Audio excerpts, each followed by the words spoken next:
Kako je Branislav Nušić pisao o dočeku Nove godine u Beogradu 1910. godine? Čuveni komediograf je u postprazničnom broju politike od 2. januara 1910. godine napisao tekst u rubrici Iz beogradskog života pod nazivom Posle Nove godine. On je koristio tada pseudonim Ben Akiba. Evo tog teksta. Posle Nove godine rešio sam da priberem tačne podatke o tome kako je ko dočekao Novu godinu, ali izgleda da je to neobično težak posao. Trebalo bi mi puna godina rada i onda šta će mi svi ti podaci kad će posle godinu dana opet stići Nova godina? Prema do sad pribranim podacima izgleda da bi se samo generalan statistički rezultat mogao izvesti.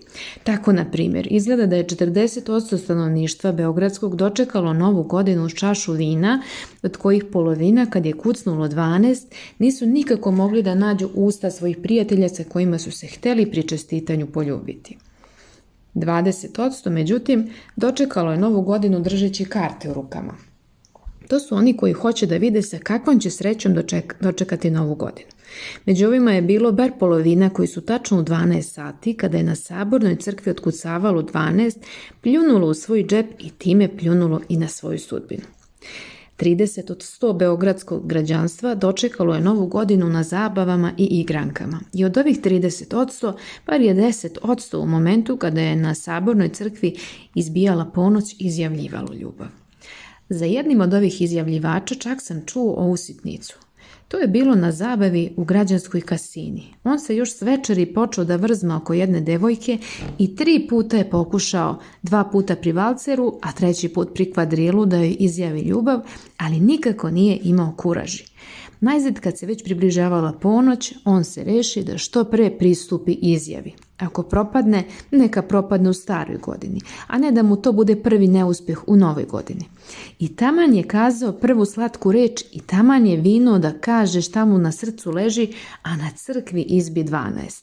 A njemu neko strpa u otvorena usta novogodišnju krofnu i nečiji se brkovi nađuše na njegovim ustima. I tako grešnik pola ljubavi ispovedi prošle godine, a druga polovina ostade valjda za dogodine. 40% je dakle pilo, 20% se kartalo, 30% je bilo na zabavama, a ono resto od 10% je spavalo. I tako bi bilo u svemu tačna statistika, to jest znalo bi se tako gde je bilo svih 100% beogradskih stanovnika. I ja bih tu statistiku kao vrlo tačno i objavio, ali mi je jedan samo slučaj grozno pokvario statistiku. Ja imam običaj da o ponoći uoči Nove godine izađem na ulicu i da gledam nebo i prvu čestitku da primim od patroldžije. Volem da mi prvi čestite neko ko je nevina duša, a smatram da su za sad kod nas u Beogradu patroldžije najnevinije duše. Dakle, tačno u ponoć kad sam ja izišao da pogledam u nebo i potražim patroldžiju, spazih jednog čoveka bez pantalona kako juri ulicom.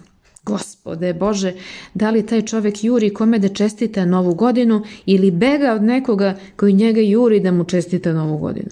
Bio sam u groznoj nedoumici.